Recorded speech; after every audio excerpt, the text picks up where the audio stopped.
I tried to say, I was planning to say a lot of things, but I will cut it very short. Senija said, you told me, you tell about your life. Skip that. It's no time for that discussion. What I'm trying to say... I'm sorry, we still haven't gotten your name. Okay, my name is Kennet Johansson. I think we should introduce you, because Kennet Johansson is a former director of Moderna Museet, so I think Malmö Museum, pardon, in Malmö. So we should definitely. We wanted to introduce. We have a very young and wonderful moderator here. We're just learning the ropes of all these things, but this is really a person of significance. And thank you for coming. Yeah, of course. And please do tell us a few words about your personal kind of involvement in these issues. First of all, I must say I'm very honored to be here. And the second thing is you have to excuse my poor English. And about myself, okay, I take a little. My name is Kennet Johansson. I'm the former museum director in Malmö. And after that, I was director of culture in Gothenburg for the town, for the municipality. And I ended up, so to say, as a Director General for the Swedish Art Council. I stopped at 31st of December last year. But I'm still connected with the Roma question. I was born and raised in a small village in the middle of Scania. It's called Hörby. And this municipality goes together with the 3 or 4 other municipalities. Municipalities are known as the Nazi belt of Scania. You know, Joppik and all these guys, they are there. And Sverigedemokraterna, or the right-wing neo-Nazis, or whatever we call them in Sweden, who is the 3rd biggest one. Some of these municipalities, the biggest one. And how I've been working with Roma question as a museum director and so on, but also with political things, like we made an exhibition about Scania and Nazism. And what surprises me as a person is that when I grow up, when I was 15 years, I'm born in the 50s, that people could make jokes about Jewish people, about Roma people, terrible jokes, but that was really connected with the Holocaust. And this thing goes on and goes on. And I think that you inherit these things. Because my family was anti-racist, working class, poor, whatever. But they were no racists. And I never got that feeling from my home, but I heard it all the time around me. The Jewish people in this village, very low profile. I didn't even know that my old school companions were Jewish. The Roma people was really not existing. There was some travelers who was known, but they were known as, oh, be afraid of these guys, because they are violent. The only day in Hörby when the Roma people was accepted was when there was summer market. For 2 days they were allowed to camp on a terrible camping ground, selling their stuff, dancing, singing. Out they go.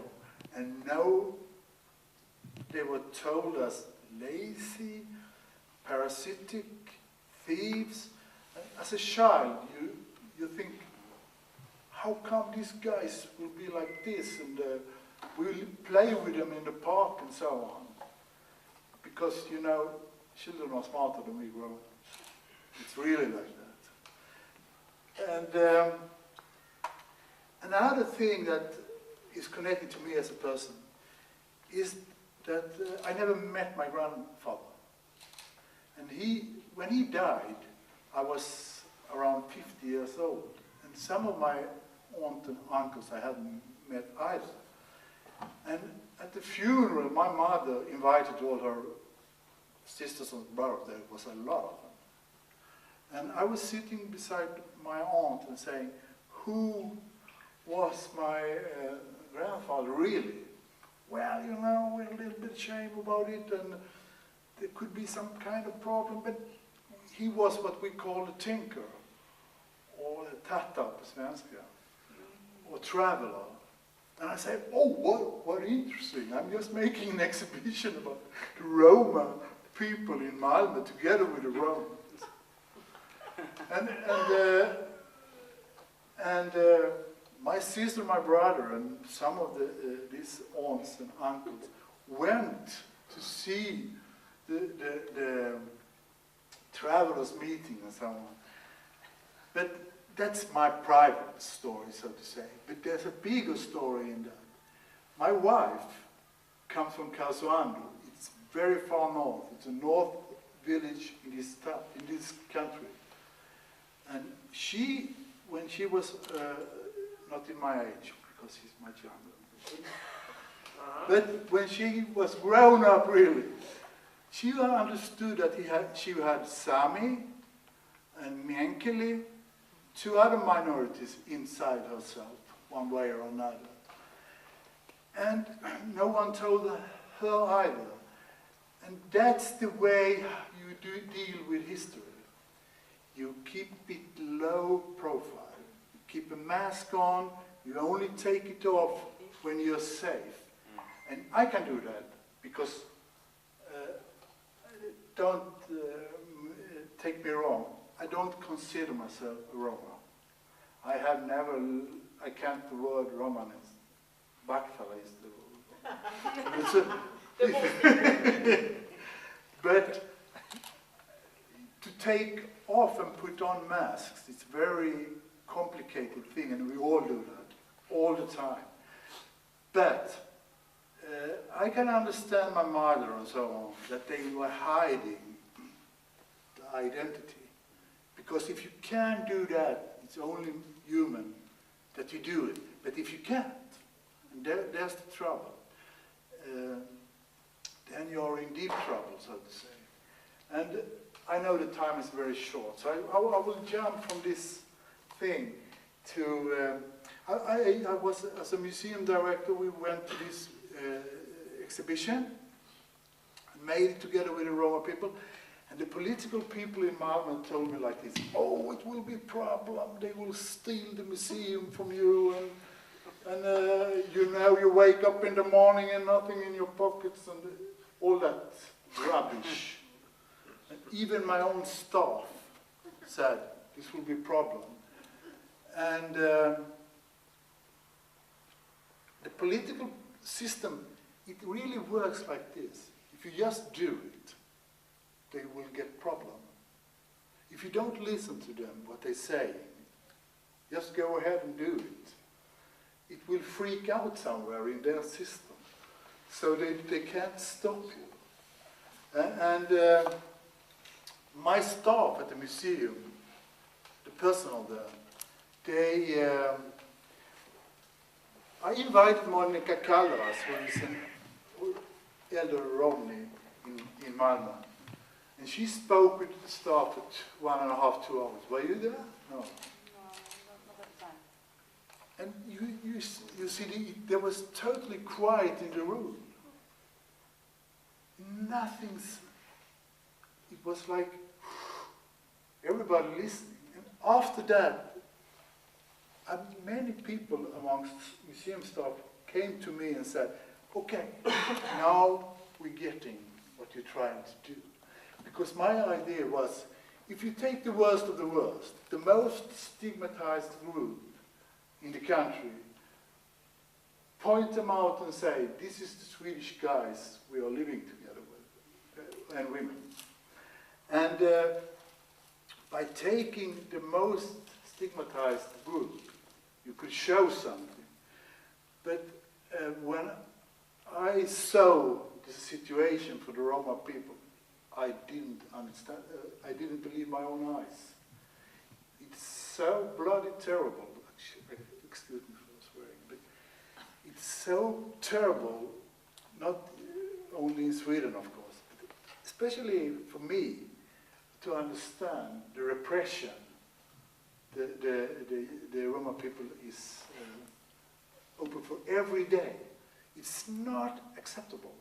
And I think you agree all of this, so I don't have to say that over and over again. I want to jump over to the final. This high-tech paper I was trying to put together. How do we do this so we stop this jobbing, all this evil stuff? I don't think I have an answer. I'm not so particularly optimistic, actually, to tell the truth. But one thing I tried to make when I was the director of Malmö and also Director General for the Swedish Art Council was that the Roma people must have their own institution, run by, governed by, controlled by the Romas. That must be a final thing, because without that, you will be projects, and it will grow, and it will die, and it will go like this. But the jobbings will stay there. Yes. And so, Roma institutions financed by the government in Sweden on national level, but this international thing you talk about, I think that's very interesting. The other thing is that, as I see it, the Roma people must organize themselves in a political point of view. Not by voting and all that. Do that, of course. But by trying to make a political force that's positive for the Romas, skip the rest. I mean, whatever about the pollution of the Baltic Sea or something like that. You just focus on the Roma question and try to go mainstreaming with that question. Because in Europe, you will be a lot of votes on that. And the third thing, as I see it, God, you must help. You can't do it without us. I'm sorry to say, but it's not possible. You have to have help from some gathering. And finally, as I see it, it's a shame of the Swedish police to make computer register over Roma people. It's a shame, totally shame. And it's unbelievable that they are not convicted. So, the laws must be followed, and I also should say that they should be harder, much harder. It should be very expensive to be racist. So, and all these things can only happen if the Roma take the question to the table. Okay.